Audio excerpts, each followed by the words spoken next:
Ramai beredar rekaman di media sosial memperlihatkan detik-detik serangan drone Rusia Bak mengasapi tentara Ukraina di antara reruntuhan bangunan.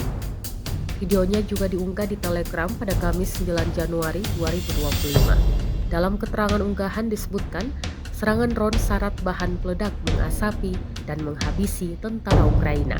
Usai bentengnya di reruntuhan bangunan diserang, tentara Ukraina mengevakuasi rekannya yang terluka. Namun sayangnya, saat mengevakuasi rekannya, drone Rusia selanjutnya berdatangan dan menghantamnya secara brutal. Akibatnya, mereka terekam tewas di tempat dengan luka serius.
Download Tribun X sekarang, menghadirkan lokal menjadi Indonesia.